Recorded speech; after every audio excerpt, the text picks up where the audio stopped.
This is a Alien DHS unopened, shrink wrapped. Still with the little blue tab on the inside of it. I think like a couple, what was it, last week or something? Isolation was revealed. Yeah, that was recently. Yeah, it really That happened.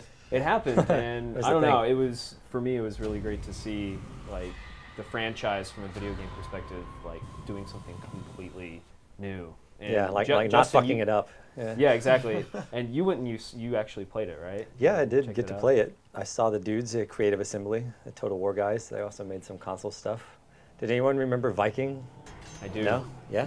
I remember it not being very good. It would be a great game if it weren't so bad. Okay. Though. One of those But, games. yeah. Will we be saying kind that of about enjoyed it. Isolation? Huh? Such a good concept, but You know, I it hope didn't I'll be happen. saying just that it's a great game. It seemed pretty good from what I played. You know, really cool. Obviously, people have picked up. They're like, hey, these guys might have played Amnesia. You know, it's a horror game. It's first-person horror. It's not a shooter. You got a motion tracker. You got You a didn't flashlight. encounter any weapons at all during your time playing it, did you? No, I think that there could be weapons in it, and they've said, you know, well, we might have gun. It's not a shooter. You know, there might be some weapons. And also, I know that since you're an engineer, we might have to back up a little bit, right? So you're Ellen Ripley's daughter. Which is Amanda, surprising. you're an engineer. You work for Wayland Yutani, and you know Big how to build surprise stuff, there, right? huh? Big yeah, surprise you know, there, right? They got their hands in everything, I guess. So you're actually going to a space station where they have retrieved the flight recorder, or the black box, for the Nostromo, basically.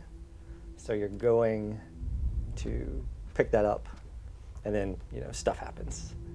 I guess they brought back more than the flight recorder because there's a gigantic 9-foot tall alien on the ship. Well, if we want to get down to it, if we really want to get into lore, do we need them to explain how that happened? Because that was my big problem with Alien 3, was they were like, oh yeah, then there's just eggs. And you're like, There's a lot of how problems with Alien 3. How did the eggs get there? So like the queen, when she like was about to fight Ripley, like was like, hold on a second, and like ran over to another part of the ship and to put eggs there. Yeah, and then that's came back clear. and was like, Yeah, okay, that's let's do bullshit. this. That's Like, why that's the Alien. only way. That's why Alien 3 is like a complete Yeah, travesty. it's like I can do graphs to show the Sulaco and how many ships they sent down, and it's Right. impossible. So it's like how eggs must be in here somehow. They can't just. I guess. Is there a new way they generate aliens? There's got to be some kind Maybe of egg maybe transportation it's just a happening. coincidence. Maybe they got one from somewhere else. Yeah, I don't know. But I mean, I don't really feel like. It seems maybe a little forced. They're like, oh, really? It's Ripley's daughter. They have to tie in the genetic thing. But the way they have it set up, it makes sense. In Isolation, it's not aliens, right? Like, you only it's encounter alien. singular alien. Yeah, that we Like- know of. Right. But yeah, that's yeah. It's And there definitely is a difference in design between the aliens in Alien and the ones in Aliens.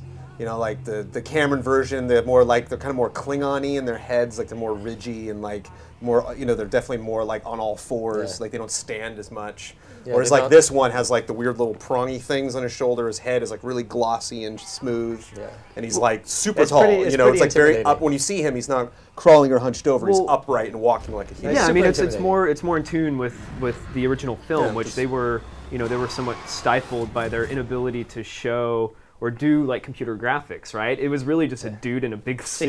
a huge Nigerian dude in a suit. Yeah, so I mean, it's great to see that they're kind of embracing that again, rather than how the lore kind of moves it to them being like quadrupeds, like running around quick, clinging on walls and stuff. So I think that's good for the franchise. I like the daughter angle because it gives her kind of a commitment to what's going on. Like if Right. you were just some random astronaut and then it's like, well, get out of there. You would have Right. no reason. It's like, I'm terrified of this thing. I need to just get an escape pod and then I'm done, game over. Whereas with her, I could see, I'm imagining some chapter break or something where she finally gets free and it's like, I gotta go back because I have to know what happened, and B, at the very least, if this thing killed my mom, I want some payback. Right. Like I want to know, some just to live with that. That's why Ripley goes back in Aliens. And she's like, I can't. If I know there's something wrong in LV-426, I have to go back. I can't live the rest of my life knowing that what happened. Big question mark. So like I like that. It's like Isaac Clarke going after his girlfriend in Dead Space. Like he has a reason to not only be there but to see the whole thing through. So I like that has that attachment. Speaking of Dead Space 1 is my favorite of the trilogy. Right. And Isaac Clarke doesn't speak at all, and I think that's what makes it a true horror game. So just in terms of atmosphere and tone, like, is there a lot of monologue? Do you find like a lot of data pads where you sort of fill in the story, or is it pretty much just, you're in this environment and you're trying to escape this thing. Well, what I played was really not It was like- story focused. It was like, you're in this place, you need to go to this location, and there's an alien, standing between It you. was like a developer tech demo, more or less. Yeah. Well, it's a example of the gameplay and how you will be stalked and evade the alien. So didn't get a lot of that. You do have a brief radio communication from one of your other crew dudes. I guess it's another a fellow guy. Anyway, someone, Ricardo, I think, is like, hey, so you're here and this and this is what's happening. There are a few moments that are kind of scripty, although the alien is actually driven by AI. They emphasize that hugely, that it won't always come from the same place, it won't always react the same way. It has senses, there's no like set paths, you don't learn the alien patrol path. I just thought of something. What was this that? would be a great tagline for them. You can't have Alien without AI. Whoa. Yeah, and L. Totally It's need true. you need the L. Sorry. Right. There.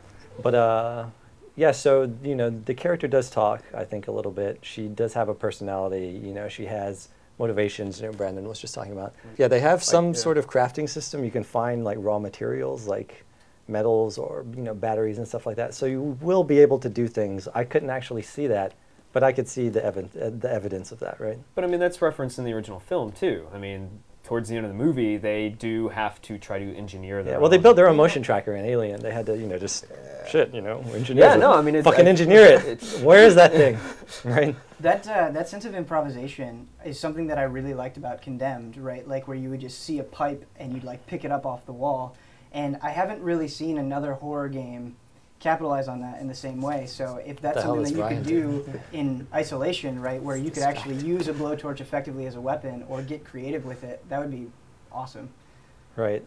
Yeah, I'm not sure what you'll be able to do, but probably make different things. Maybe have something that temporarily can distract the alien or, make it want to leave you alone. But I hope they don't just like check all the boxes from the first movie. Yeah. Right. It's like, And they're checking a lot of them, for sure. See, and the that's what visual scares me. design, It's the like- visual design's super close, It totally is that chunky kind of retro sci-fi world. and that's, I mean, to Super me that's convincing. okay. But if Yeah. they go and like go through all Right. the tropes, like then that's Right. like, oh, there's a synthetic on board. But it seems like these guys are riding a line that is both coveted for fans like us, but they have a job to do, right? So they've got a lot on the horizon that they have to figure out.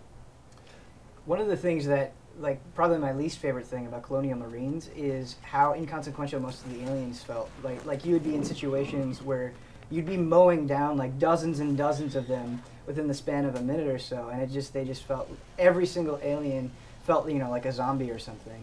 In Isolation, you're only squaring off against one alien. Does it actually feel like a threat? Like, were there situations where you're like, man, I got fucked up super Right. quickly. Like this Yeah. thing. No, that's is a every predator and I'm a prey. that's pretty much every situation. Okay. It's really big. So it's, physically it's intimidating. It just feels huge, way bigger than you, and it's extremely fast. So if you see it and you sprint to anywhere, like if you're trying to cover more than like 10 feet, it's probably going to catch you nearly instantly and just like tail through your stomach or turn you around and chomp you. So yeah, it's super deadly. You cannot run away from it. You have to hide and you have to observe. And you have to be pretty careful. I was even spooked by the little chicken bobbing water thing on the table. the There's drinking- one yeah, shot where he like drinking walks into a room and I'm like, what is that? Oh, it's just a table Yeah. with No, stuff Drinking on it. Bird But, is like, great. I think maybe in the final game you'll have a tech tree and you can upgrade your Drinking Bird and it'll be like Sweet. your companion. AI But companion. yeah, you can No, not add, really. you can add explosives. What movie was it where they put an explosive on that? Somebody triggered something or like with the dipped down Drinking and Bird? I don't know. blew something up. What movie was that? Blown away, I think. Blown Away. Oh, okay. Lethal Weapon. With Tommy Lee Jones. Or thing. Yeah, just the lighting in that game was spooky because there's not a lot of games. You're talking about Dead Space being really good for horror. Games don't do darkness that Right. much. I think Chronicles of Riddick was the first game I played where I'm like, something's broken. I can't see this hallway, and it's like there's no lights on, And so even areas that were lit in that demo was really spooky, kind of walking into the kind of like being underwater, like going into a new space, and like I can kind of see it, but not really. Yeah. So you and having that thing just blend, just be black from head to toe and kind of blend into areas, Yeah. You do have a flashlight and you can adjust it to be like, strong beam or wide beam. So that's kind of cool. It Yeah. seemed to work all right in the demo. And that's just like distance, basically. Like the wide beam is like if it'll cover a bigger Yeah, you know, area, it's but big, if you want to you know, see way down just that like hallway. just like your regular flashlight you twist. Yeah, super low tech flashlight. With the motion tracker. So yeah, motion tracker. So it seems pretty short range, right? You can get a basic indication of what direction it's from, but unless it's really close to you, you will not see the dot. And of course, when you do see the dot, it's like maybe it's in the ceiling. I don't know. Maybe it's behind a wall. So it also limits when you focus on the motion tracker, you can't see into the distance quite as well. It's like blurry. Your focus is on the tracker. The way it currently is, you can hit a button to change the focus and actually look into the distance, which is kind of weird, but it's kind of a neat effect that, I like you know, it, when you're looking at your motion tracker, you're like, basically, you know, you're tunneled in, you know, you're looking at the motion tracker, this is important info, you lose some awareness of everything around you. So if you just take it out and you're like, oh wait, it's right there. And there's this kind of scripty moment where you hold your breath in event. So like I said with the scripting thing, huh? You have to push a button to do it. Oh, you press a no, button I to told them, hold I your was breath? like, is that a normal mechanic that you can always do, or is it just for that scene? And they're like, no, currently it's just for that scene. But I also wanted to emphasize that it doesn't feel super scripty. There are just, you know, there are some scripted moments in there. But I totally buy that it's AI. You know, we'll just have to see how it goes, right? Because sometimes you think, oh, I don't want every, you know, big moment in the game to be like, okay, enter this, now hit this button to hold your breath. Oh God, is it gonna see me? Right. You know, but in general, you know, you can use lockers if you hide them. I think they said one guy had like got in a locker and he stayed there for like 10 minutes and just was like, I don't know, I'm just not gonna move. So he was actually, you know, that's another dev story. So we'll see, you know, if they are really scared by the alien and if you will really feel like you need to stay in that locker for 10 minutes. But I don't know, man. Sticking with the Amnesia comparison, in the original Amnesia, Dark Descent, like there's a long time where you don't encounter the monster, and it just sort of hints at it. And I mean, I hope they kind of also follow that in Isolation. Like I want like a few encounters where I get really, really nervous and really, really scared, and that beeper is like being super loud, and then I don't encounter anything. And then it's a cat. Right. Yeah. Like that would be Jonesy? awesome. That would be truly terrifying. You know. Yeah. Yeah. They did mention pace, and you won't be. The alien will not be stalking you at all times. You know, it's a large environment. There are other people, so you will have some time where you're you're making your way through the station. You're trying to find something. You're trying to accomplish something. You're not being stalked like every minute of your life, because I think that would probably get to you and might get a little old. Right. Even. Anything worry you guys? Yeah, I'll tell you what worries me. What worries is go to deck 3, terminal 8, and flip a switch. I go to deck 3, terminal 8. Oh shit, the alien's there, and I'm like, all right. And so I go in another room just to wait. I'm just like, is he still? Yeah, I'm still there. And like, there's nothing I can do. Like, I have to access that computer, and the alien's just having a real good time in that room. Like, I wonder if they set up something with him where it's like, yeah, he'll be around randomly if you don't know, but he won't stay in the same place forever because you're just like, I can't, you know, just randomly decided to spawn him there, and I gotta get in there. I think the way the AI works, he'll actually, you know, travel through ceilings often, you know, just duck an event, and it's not. I definitely don't think it's going to spawn camp or, you know, camp your objective. You're like, I'll be waiting. I've just picked all those alien Colonial Marine glitch videos. I'm just wondering, like, you know. It seemed pretty unexpected, like what he could seem to be able to come from any direction, no matter where I was. You know, Creative Assembly is best known for the Total War games, as we already covered. Right. And their last game before this was Total War 2. And like the weakest part of that game was the AI. And in much better shape now. Yeah, I mean, I realize Total they're War. totally different genres, Yeah. but that's something that's been a complaint throughout the entire series. Yeah, but let me say something to you quickly. Sure. Is that they've basically built this team with people from other studios. It's like, okay, we're making a new team. We're going to make a first-person survival horror game. So they've, you know, it's not like, hey guys, I'm kind of bored making real-time strategy. Why don't we try something totally new? You know, it's not really that. They have new programmers, new designers. You know, the creative lead is like the same dude. He's been in the studio forever. You know, he seems really passionate about it. So I feel like they have a good shot. It's one thing to like write and direct and produce a horror film, but to make a horror video game, it's like, at what point do you get to the point where you just like have to hand off the controller and be like, is it scary? I don't know. I played this game 50 billion times now. Yeah, and it's like, I know every possible way you can evade the alien. They say that it still creeps them out. Maybe that's cool. I don't know if that might be a marketing thing. That could be like, oh yeah, man, it's super scary. But you know, they say because you know the way they're building the AI, that it really is unpredictable. And it really felt unpredictable to me. There was one good Yeah. moment where I was under a table, and I know it's in the room, and it's coming around. It kind of circles the table once, and I can kind of feel it getting closer. It's ducking its head down a little bit. I'm like, okay, I need to think about moving. I need to move. So just like sneak out of the room while I think it's turned the other way. So it seems pretty good. It seems intimidating, and you want to get away from it, right? Yeah, I mean, I had a really positive experience with the demo, I'll admit. So I have some hope. I'm excited about it. I'm excited too. Me too. Me 4.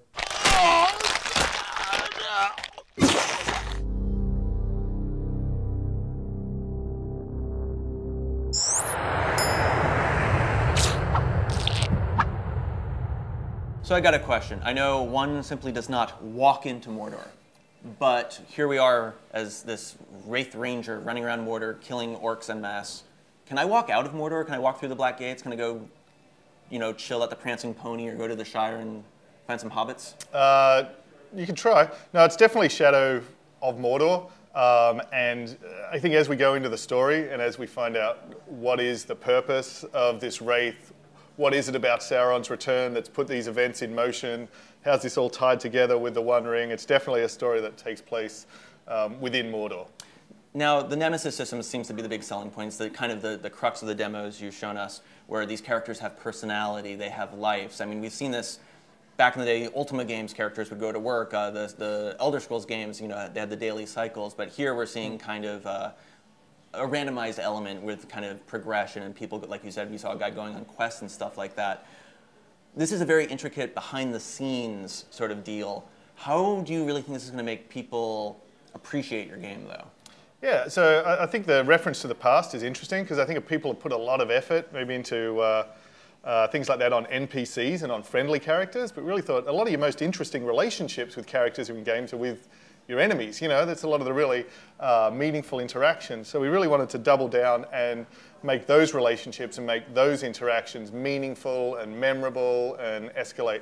And what we've seen more and more as people play the game is it lets them tell their own stories, it lets them have their own unique villains, it lets them have these memorable moments. So every day, even on the team, we're sending people stories of particular showdowns we've had with particular villains. That, the thing we hear so much is, I've never seen that before, or I saw this for the first time. So it's just constantly new and refreshing and exciting and more personal as well. And it's more meaningful. Like if you've had some guy and maybe he has killed you 3 times, and maybe then he did run away, and maybe then you thought you had him, but then he was tough, so he came back. The level of satisfaction that you get in that final moment when you actually do defeat this guy is just, it's on a new level.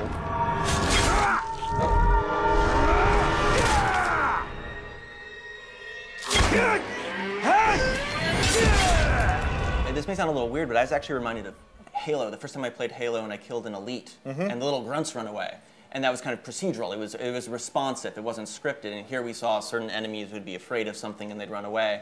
And it seems really cool in this little vertical slice you showed us. But is it just going to always be the guy either runs away or the guy stays? Or are there sort of like different branching paths of how combat can kind of take off? Yeah, it's really divergent. I mean, even within running away, they have different ways of running away. So villains very often exit when things turn against them, but it's not a, oh my God, I've totally lost it, I'm going to freak out and flee. It's kind of a dignified retreat. So we have those. He's going to back off and try and leave the scene and maybe call some reinforcements. And we have the, I've totally lost it, I'm terrified, I'm just going to flee for my life. So even those scenarios can play out very differently. And then we have guys that'll fight to the death and never run. We have guys that'll bring other guys in when things go against them. We have guys that'll run at the side of you and are really good at detecting you, so you'll never even get into combat because they'll constantly be trying to flee. So, the personality and the style of play and the strengths and weaknesses of every enemy can mean you're always going to get a different balance between combat and stealth and chasing and sort of personal interactions and the stories that build up. A lot of people say Tolkien's kind of the birthplace of Dungeons and Dragons, and I'm curious. Mordor itself is kind of like a living dungeon in a way, but is there any sort of interior spots? Are we going to be going into these towers, into these crypts? We're going to be fighting giant spiders. We do have caves and underground and towers and interior locations as well. So yeah, as you say, Mordor is a place that has a lot of history and a lot of secrets and a lot of different layers to that history, and we really want, as you're exploring, to uncover more of that. And also it is a place where kind of evolution has kind of been on overdrive for the last 2,000 years. Even though Sauron's away, it is still a place that, you know, is pretty dark and is pretty evil. So even the wildlife that's there and the creatures that are there, anything that's been able to survive there is kind of ratcheted things up. Yep. So you showed us two quests sort of kind of popped up. There was the one where we had to like burn followers to enrage a orc chieftain, and that seemed like a really cool thing. But one of the things that happens a lot in open world games is it becomes variations on a theme. Are we going to be burning a lot of followers, or is there a wide swath where there's not going to be too many repeats or variations on those? We've certainly got enough. We've made a lot of those so that yeah, you could play a couple of times and not see any repeats. Because it's a reasonably big deal to get to a war chief and take him down. And what we've really tried to do is not make some of those missions, it's not necessarily that they're hard, it's that they really actually make sense relative to when the war chief turns up. So if things are on fire, he's going to get to come up and sort of present himself through the flames. Or if you've had to sneak in, he's going to come out cautiously. So really use those missions to kind of support the personality of the guy you're going to be fighting afterwards. What's your favorite thing about the game right now that you can share with us? The thing that I love, the moments that I just, really treasure are facing an enemy and having him remember things that I've done before, like having him actually remember our previous encounters and speak to that. You left me to burn. I'm gonna make you pay for that. It just really makes you feel so totally immersed in the game. Okay, now I'm going to go out on a limb here. We're not really sure where this Wraith power is coming from. I'm running around Mordor. I'm branding these orcs. I'm making my own army of orcs. Am I Sauron? No. This isn't giving away who you are, but just in terms of the power level and I think the theme and of where that comes from and where that inspiration comes from, and obviously the hand is a little bit of a clue. But Galadriel, when Frodo offered Galadriel the ring and she spoke to what would happen if she took the ring, and of course she would have been tempted, but she would have gone in and been able to challenge Sauron if she'd had that level of power. But in place of a Dark Lord, you would have had a Dark Queen, obviously.